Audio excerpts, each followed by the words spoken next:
Thank you all for the great feedback on the first part of the video. I received some fantastic responses and I'm glad you enjoyed it. In today's video, we continue the conversation by exploring some interesting topics, including happiness, ethics, and art of parenting. Stay tuned and enjoy the rest of the conversation. Sir, ജീവിതത്തിൽ സന്തോഷമായിരിക്കുക എന്നുള്ളത് എത്ര പ്രധാനമുള്ള കാര്യമാണ്? What's your perspective on happiness in life?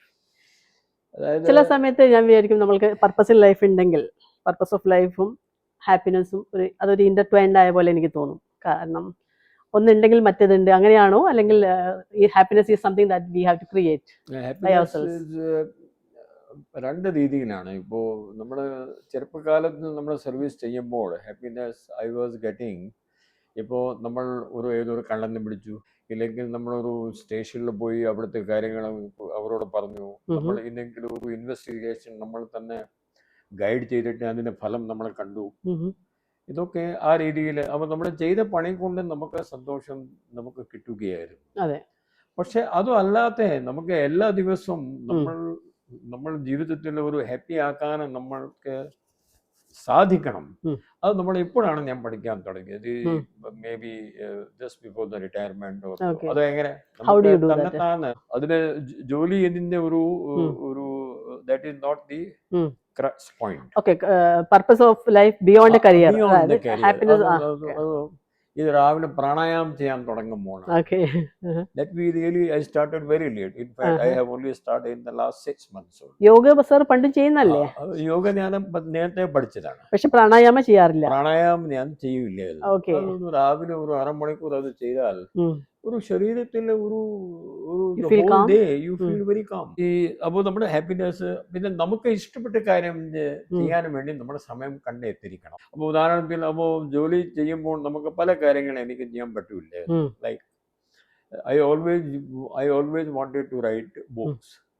I always wanted to write cinema scripts. രണ്ട് കാര്യവും എനിക്ക് ചെയ്യാൻ സാധിച്ചു. ഒരു ബുക്ക് എന്നെ വന്നു, അതൊക്കെ നന്നായിട്ട് സെയിലായിട്ട് പോകും. ഞാൻ അത് ഒരു മാസത്തിൽ അതിന് ഇനോഗ്രേഷൻ ഞാൻ നടത്തി, അത് ചെയ്യാനുള്ള ശ്രമത്തിലാണ്. അൺഫർലിംഗ് 4 സിനിമ സ്ക്രിപ്റ്റ് ഞാൻ എഴുതി retirement.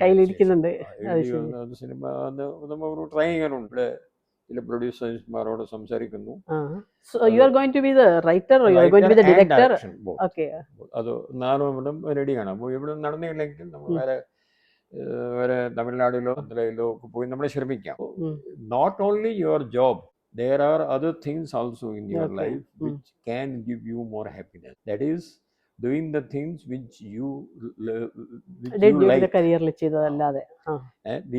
And secondly, body wise also you can create an inner happiness by doing yoga, by doing exercises every day, by doing pranayam. Adu ipo cheyna shesham I definitely see a change in myself. Yes.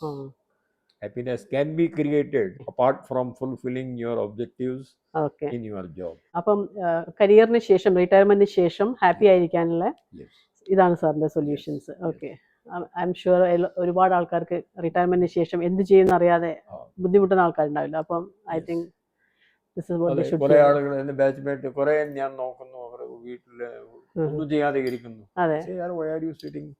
എന്ത് ചെയ്യാം?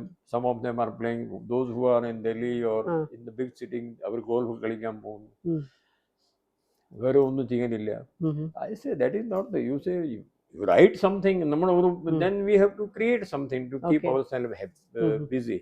And the more you will be busy, that means you will be doing something according to your conscience. So then naturally you will feel more happy. സാറിന്റെ മലയാളം സാധാരണ എല്ലാ പുറത്ത് സ്റ്റേറ്റുകളിൽ നിന്ന് വരുന്ന ആൾക്കാരുടെ മലയാളത്തെക്കാളും കുറച്ച് ഇംപ്രൂവ്ഡ് മലയാളമാണ് എപ്പോഴും. അപ്പോൾ അതിനുവേണ്ടി ഒരുപാട് എഫേർട്ട് എടുത്തിട്ടുണ്ടോ സാർ? കാരണം എല്ലാവരും മലയാളം പറയുമ്പോൾ, ഇപ്പം ഞാൻ തന്നെ ഇപ്പോൾ ഒരു വേറെ ഭാഷ ഹിന്ദി പഠിക്കുകയാണെങ്കിൽ, സംസാരിക്കാൻ പഠിക്കുമ്പോൾ നമ്മൾ ബേസിക് ഹിന്ദി പഠിച്ചിട്ട് ഇപ്പം 1972 ഹിന്ദീൻ്റെ എന്താ നമ്മൾ പഠിക്കില്ല, അത് നമ്മൾ ഇംഗ്ലീഷിൽ ഉപയോഗിക്കാമല്ലോ എന്ന് വിചാരിക്കും.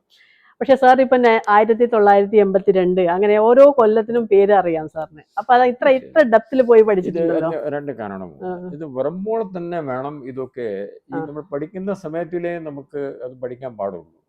ഇവിടെ വരട്ടെ PSC രണ്ട് പേപ്പേഴ്സ് ഉണ്ട്. ഒരു 7th സ്റ്റാൻഡേർഡ് ഒന്ന് 9th സ്റ്റാൻഡേർഡ് ഉം, ഇതിൻ്റെ. ഉം. ഇത് കേരളത്തിൽ they are very liberal BSc. Okay. അവിടെ ഒരു അപ്പോൾ നമ്മൾ ഇത്രയും 100% നന്നായിട്ട് എഴുതിയില്ലെങ്കിലും അവർ പാസ്സാക്കാറുണ്ട്. ഉം. ആരും ഫെയിൽ ആയില്ല ഇതുവരെ. Okay. In the last 60, എങ്ങനെ? 70 years, no one is failed in Malayalam. In spite of some people knew Malayalam better, some couldn't learn that much. But still, this system say, okay, we presume that you will learn later. Okay. എന്ത് കാര്യത്തിൽ അങ്ങനെയല്ല. അത് നമ്മുടെ ഒരു Sukumaran Nair sir ഒക്കെ ഞങ്ങളുടെ DIG ആയിരുന്നു. Okay. He was very serious about all these matters. Okay. Yeah, no, you have to learn it right now. ഈ പരീക്ഷ ഒക്കെ നിങ്ങൾ that is irrespective of it. നിങ്ങൾ പരീക്ഷ പാസ്സാവോ ജയിക്കുമോ അതല്ല. ഉം. നിങ്ങൾ അവരുടെ കാര്യം അദ്ദേഹം ഉറപ്പാക്കി. ഗൺമാനും ഡ്രൈവറുമായിട്ട് നിങ്ങൾ മലയാളത്തിലേ സംസാരിക്കുകയുള്ളൂ. അപ്പോൾ അവർ നിങ്ങൾ എന്തു പറഞ്ഞാലും അവർ നിന്നോട് ശ്രദ്ധിക്കും, ദേഷ്യം പിടിക്കില്ല. അവർ തിരിച്ച് പറയുകയൊന്നുമില്ല. ചിലപ്പോൾ നിങ്ങൾ പറഞ്ഞാൽ അവർ പറയും സാർ ഇത് അങ്ങനെയല്ല, ഇങ്ങനെയാണ്. അങ്ങനെയാണ്. രണ്ടാമത്തെ you must see all films. ആ. അദ്ദേഹം അത് മലയാളം ഇംപ്രൂവ് ചെയ്യാൻ വേണ്ടിയാണ് എന്നെ പറഞ്ഞത്. But you already അല്ലെങ്കിൽ ഇഷ്ടമാണ്. Then I started going. ഒരു ഭാഷ അറിയാത്ത അന്ന് ഈ ട്രാൻസ്ലേഷൻ ഒക്കെ ഇതൊന്നുമില്ല, അതിന് സിനിമ മാത്രം വരിക. അപ്പോൾ then I started watching അത് മലയാളം ഫിലിംസ്. അതിന് ഒരു സംസാരിക്കാനുള്ള ഭാഷ 2 മാസത്തിൽ ഞാൻ പഠിച്ചു. Malayalam it is in 3 parts. One is only നമ്മൾ വെറും സംസാരം ഒക്കെ പറഞ്ഞു വെച്ചാൽ നമ്മൾ സംസാരിക്കുന്ന ഭാഷ അല്ല നമ്മൾ എഴുതുക. അതെ, നമ്മൾ എഴുതിയിരുന്ന ഭാഷ വേറെയാണ്. അതെ.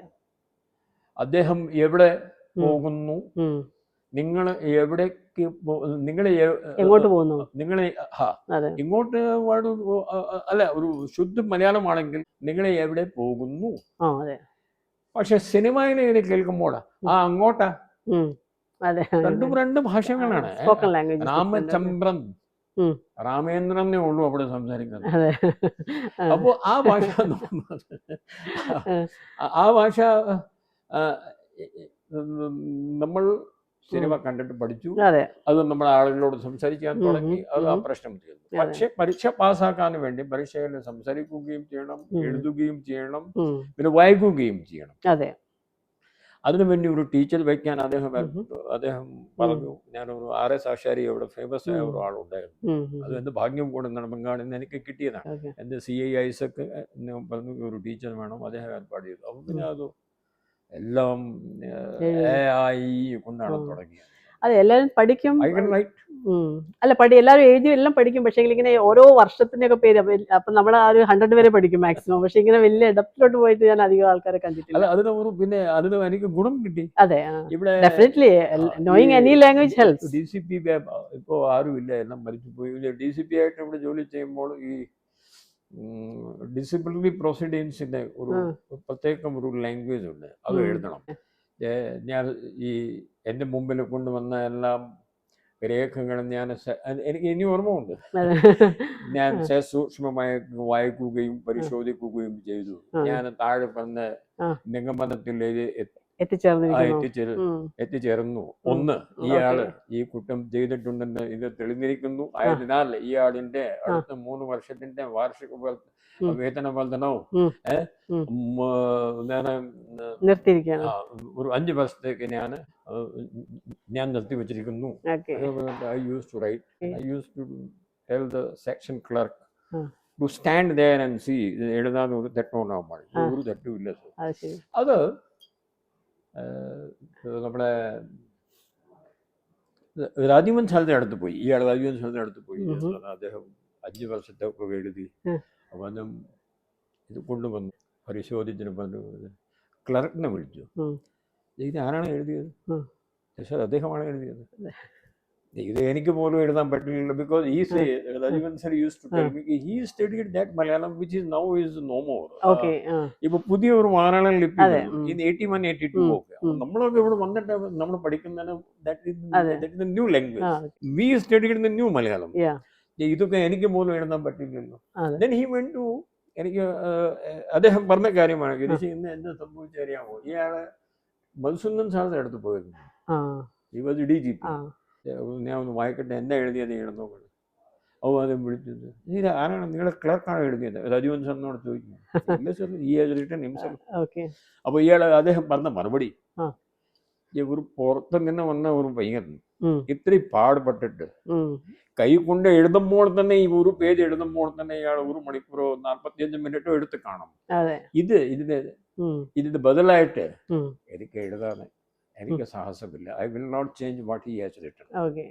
അല്ല അത് ഞാൻ പറയുകയാണ്. ഇവൻ ദേ അപ്രീഷിയേറ്റഡ്. അപ്പൊ നമ്മളൊന്ന് എഴുതാൻ അറിയാമാണെങ്കിൽ then you know the Malayalam. അപ്പൊ നമ്മൾ അത് സുകുമാരൻ അദ്ദേഹം വിടില്ല. കുറേ ദിവസം പോയി ഇപ്പൊ വായിക്കണം. ആദ്യ ദിവസം ഞാൻ പുള്ളൂർ ASP പോകുമ്പോൾ അദ്ദേഹം ഇനി പത്രമുണ്ടായിരുന്നു അവിടെ, മാതൃഭൂമി. Read what it. എനിക്ക് ആ മാതൃഭൂമി വായിക്കാൻ പറ്റാത്ത ആളാണെന്ന് ഞാൻ. അത് ഒരുപാട് വഴക്കുണ്ടാക്കും. പക്ഷെ മാതൃഭൂമി എന്താ ഇത് നിങ്ങൾ അവിടെ വന്നിട്ട് you will not be given any good posting. No, as I am your well wisher. ഇന്ന് മുതൽ നിങ്ങൾ പഠിക്കാൻ തുടങ്ങും. So which I took seriously. He might have told this to many other ASPs also. മറ്റേ ആളുകൾ സീരിയസ് ആയിട്ട് എടുത്തില്ലായിരിക്കും, നമ്മൾ എടുത്തു. പിന്നെ സാർ സർവീസിലുണ്ടായിരുന്ന സമയത്ത് കുറേ സൈക്കോളജിക്കൽ ടോൾ അല്ലെങ്കിൽ ഇമോഷണൽ ടോൾ ഒക്കെ ഉണ്ടാവില്ലേ. നമ്മൾ ഒരുപാട് ഹ്യൂമൻ സഫറിങ് കാണുന്നുണ്ട്, പിന്നെ ഓരോ ഇൻജസ്റ്റിസ് കാണുന്നുണ്ട്. അപ്പോൾ ഒക്കെ ഒരു എത്തിക്കൽ ഡിലമ വരുന്ന സമയത്ത് സാറിന് ഡിസിഷൻ എടുക്കാൻ വേണ്ടിയിട്ട് how do you find the like sense of direction അല്ലെങ്കിൽ ക്ലാരിറ്റി ഓഫ് തോട്ട് ഒക്കെ എങ്ങനെയാണ് വരുന്നത്? ക്ലാരിറ്റി യു സീ, ഇത് നമ്മൾ ചെയ്ത പണി എന്താണെന്ന് നമുക്കറിയാം. ഇത് ചെയ്യണം, അത് ചെയ്യാൻ പാടില്ല. അപ്പോൾ ഇതിനകത്ത് ഒരു ഗവൺമെന്റ് ലെവലിൽ നമുക്ക് you have to always keep your minister അവരോട് നമ്മൾ ഇൻഫോം ചെയ്തേ പറ്റും. You have to inform that sir I'm going to do this. There may be a possibility of a backlash. ചിലപ്പോൾ ഇത് കുറെ ആളുകൾക്ക് ഇഷ്ടപ്പെട്ടില്ലായിരിക്കും. അപ്പോൾ ആ സമയത്തിൽ പിന്നെ സാർ എന്നോട് ഇത് നിങ്ങൾ എന്ത് ചെയ്തു, എന്നെ അറിയിച്ചിട്ടില്ലേ, അത് പറഞ്ഞിട്ട് കാര്യം ഇത് ഞാൻ ചെയ്യാൻ പോവാണ്. So some ministers will say you go ahead.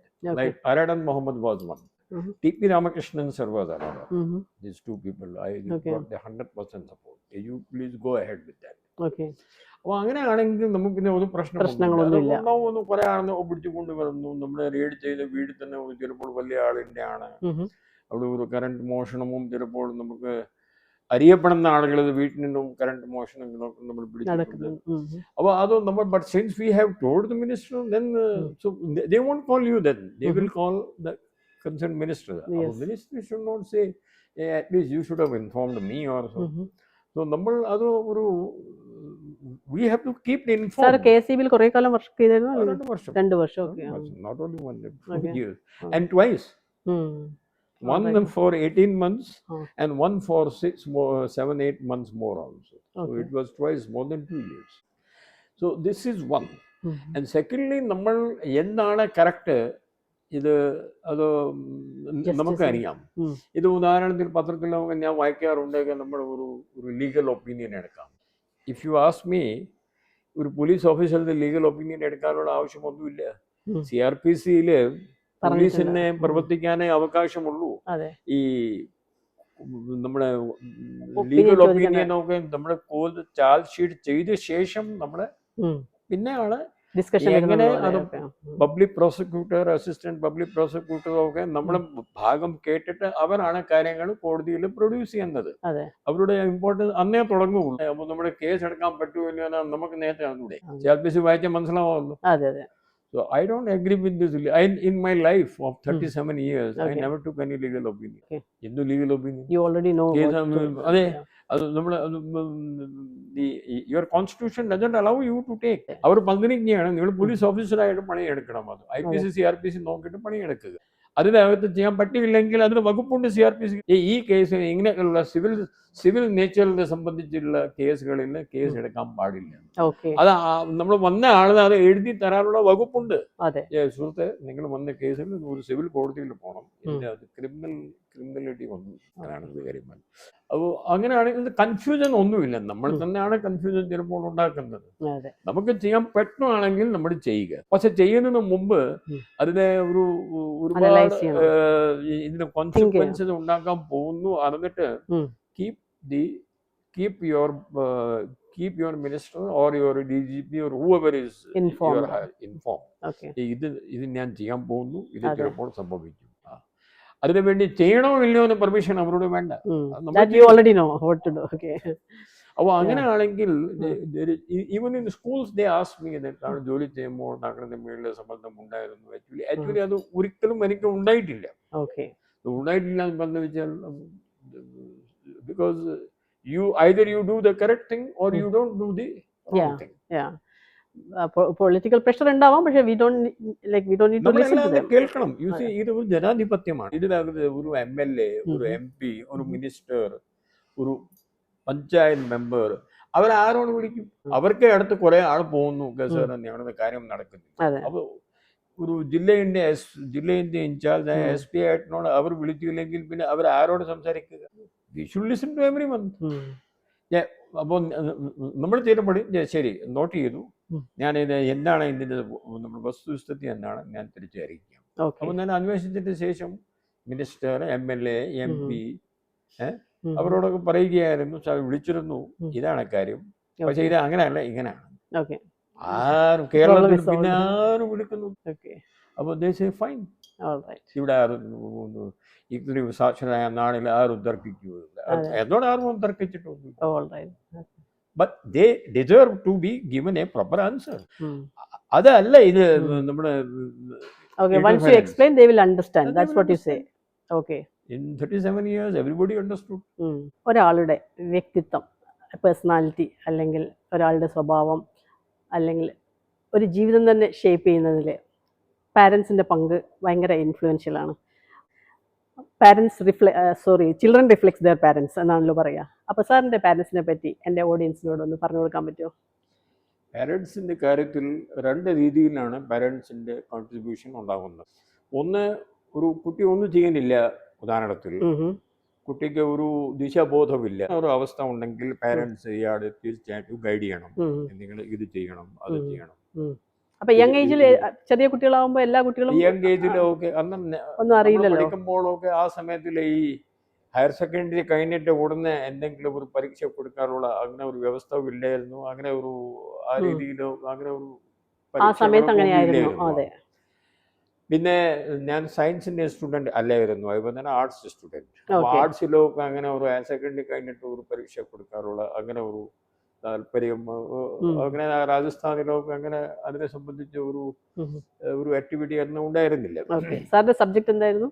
History, political science, and literature. That was your favorite subject or your? No, those were my favorites. Okay. ഞാൻ 9th class മുതൽ എനിക്ക് ഇഷ്ടപ്പെട്ട സബ്ജക്ട്സ് ആണ് ഇത്, History and political science, which I studied till the end of my degree. Okay. Even for civil service you took that subject? Civil service also, both those subjects I took in civil service. അത് ശരി. അന്ന് രണ്ടെണ്ണം ഉണ്ടായിരുന്നു. Okay. അപ്പോൾ പക്ഷെ ഒരു കുട്ടിക്ക് അറിയാം ഇയാൾ കുട്ടി എന്ത് ചെയ്യാൻ പോകുന്നു. അവിടെ പാരന്റ്സിന്റെ കോൺട്രിബ്യൂഷൻ എന്റെ അഭിപ്രായത്തിൽ ഒന്ന് പറയാതെ ഇരിക്കുക തന്നെ ഒരു വലിയ കോൺട്രിബ്യൂഷൻ ആണ്. ഇതാണ് ഇപ്പോഴത്തെ പ്രശ്നം ഇപ്പൊ നടക്കുന്നത് കേരളത്തിലോ ഒക്കെ ഞാൻ മനസ്സിലാക്കുന്നത്. I have been visiting to schools and colleges daily basis. I have already visited 4,000 schools and colleges in last 6 years. Before retirement also you started going? I started from 2014 onwards. Okay, sir. So you can say in 10 years I have visited 4,000 schools. So now I know I have nearly met 1 lakh students, nearly 10,000 teachers, 20,000 parents. ഞാൻ മനസ്സിലാക്കുന്നത് ഇപ്പോൾ ഈ രണ്ടാമത്തെ പ്രശ്നമാണ് ഇപ്പോൾ നടക്കുന്നത്. കുട്ടികൾക്ക് ചിലപ്പോൾ നല്ല ഒരു ശതമാനം കുട്ടികൾക്ക് അറിയാം അവർ എന്ത് ചെയ്യണോ. അപ്പോൾ അവിടെയാണ് പാരൻസ് നിങ്ങൾക്ക് ഇഷ്ടപ്പെട്ട സബ്ജക്റ്റ് അല്ല, നിങ്ങൾ മുന്നോട്ട് പോവുക, ആ സബ്ജക്റ്റുമായിട്ടല്ല ഞങ്ങൾ പറയുന്ന പോലെ നിങ്ങൾ. അപ്പോൾ അവർ പറയാൻ തന്നെ വളരെ കുറച്ചേ ഉള്ളൂ. അവർ നന്നായിട്ട് ഹോംവർക്ക് ചെയ്ത് കാണുന്നുമില്ല. അതായത് അവർ പറയും ശരി വീട്ടിൽ 2 കുട്ടികളുണ്ടെങ്കിൽ കേരളത്തിൽ നടക്കുന്നത് ഇതാണ്. ഒരാളെ അവർ JEE പരീക്ഷന് വേണ്ടി എഞ്ചിനീയറായിട്ട് അയക്കാൻ വേണ്ടി അവർ പഠിപ്പിച്ചു, ഒരാളെ ഒരു നീറ്റ് പരീക്ഷന് വേണ്ടി ഡോക്ടറാക്കാൻ അവർ പഠിപ്പിച്ചു. ഒരു പൊതുവെ ഇവിടെ ഇപ്പോൾ കാര്യങ്ങൾ നടക്കുന്നത്. സാറിന്റെ പാരന്റ്സ് സ്ട്രിക്റ്റ് പാരന്റ്സ് ആയിരുന്നോ അല്ലെങ്കിൽ അവർക്ക് ഇഫ് യു ആസ്ക് മീ അവർ my father was in police department. Okay. അദ്ദേഹത്തിന് ഞങ്ങൾ അവർ സ്ട്രിക്റ്റ് ഒന്നും അല്ല. അല്ല, ഞങ്ങൾ അവരുടെ കൂടെ ഉണ്ടായിരുന്നേ ഇല്ല. കാരണം ശരി. he was being transferred every year okay.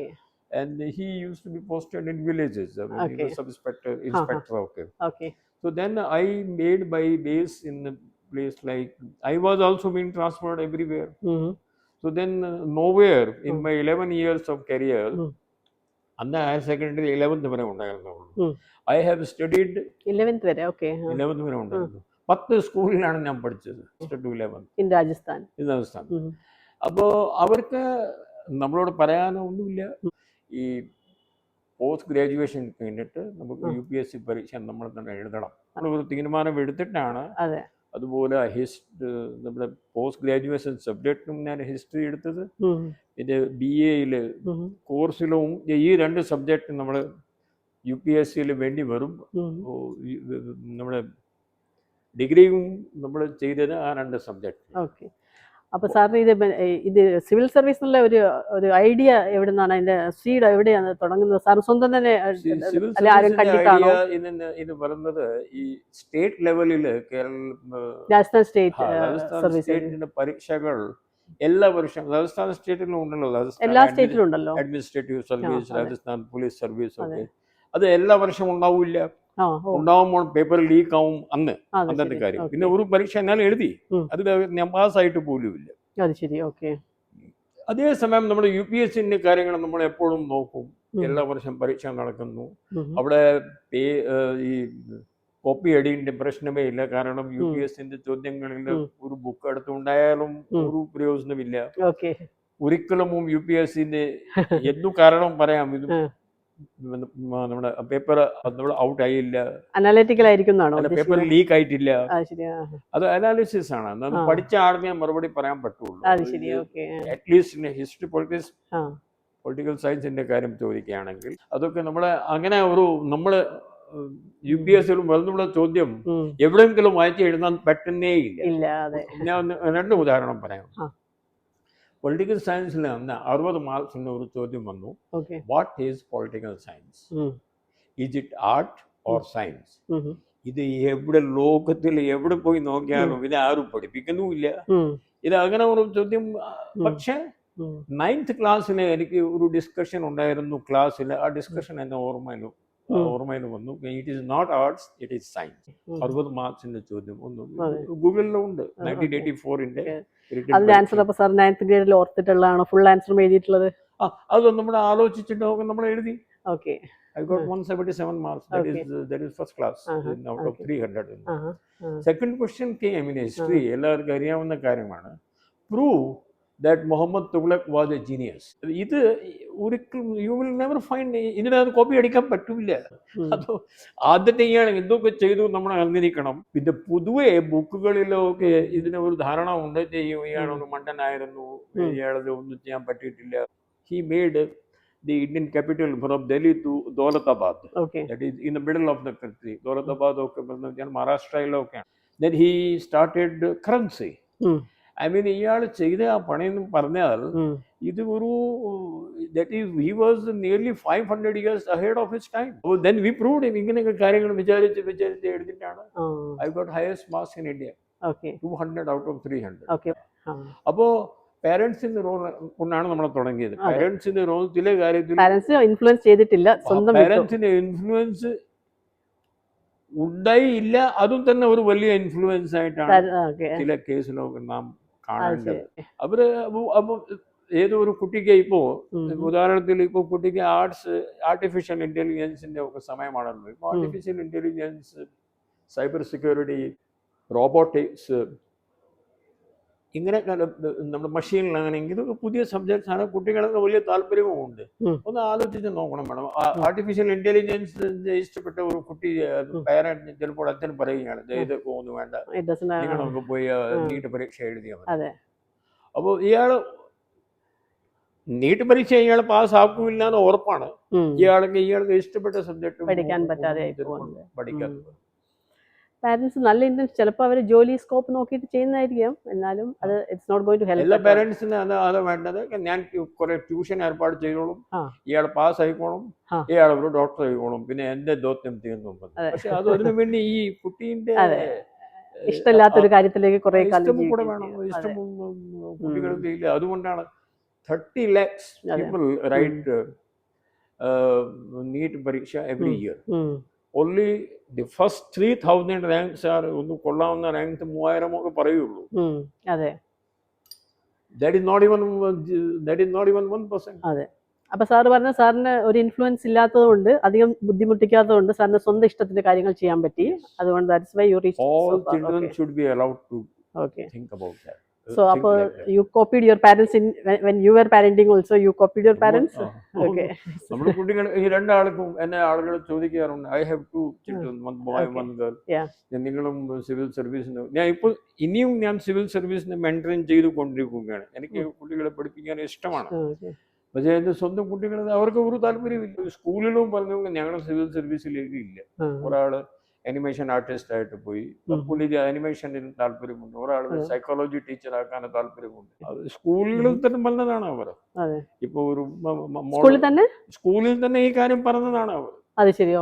They want okay right from the beginning they wanted to go to that field. എൻ്റെ മോൾ പറഞ്ഞു എനിക്ക് സൈക്കോളജി ഇഷ്ടമാണ്. ആദ്യത്തെ പുള്ളിക്കാരി വെറ്റനറി ഡോക്ടർ, ഈ മൃഗങ്ങളോട് ഒരു വലിയ സ്നേഹമാണ്. She always wanted to become a veterinary doctor. അപ്പോൾ വെറ്റനറി ഡോക്ടറിൻ്റെ ഞങ്ങളുടെ നമ്മുടെ പരിക്ക് കിട്ടിയ ഒരു പട്ടിയൊക്കെ വീട്ടിലെ ഉണ്ടായിരുന്നു. കുറെ ബ്ലഡൊക്കെ ഈ പട്ടിക്കൊക്കെ പോയി. അതൊക്കെ കണ്ടാൽ പുള്ളിക്കാരിക്ക് ബ്ലഡ് കൊണ്ട് പേടി. സയൻസ് ദി വെറ്റനറി കോളേജിന് വേണ്ടി പാസ്സാക്കാൻ നീറ്റ് പരീക്ഷ എഴുതണം. അപ്പോൾ പുള്ളിക്കാരി സയൻസിൽ അത്രയും താല്പര്യമില്ല. അപ്പോൾ ഞാൻ സൈക്കോളജി. അപ്പോൾ ഞങ്ങൾ സൈക്കോളജിയിലെ ഞാൻ മാറ്റി. പിന്നെ പറഞ്ഞു ഞാൻ സൈക്കോളജി ടീച്ചർ ആവുമോ? Psychology teacher. ഇത് മോനെ പറഞ്ഞു എനിക്ക് കോളേജിൽ പോകാനേ എനിക്ക് ഇഷ്ടമില്ല.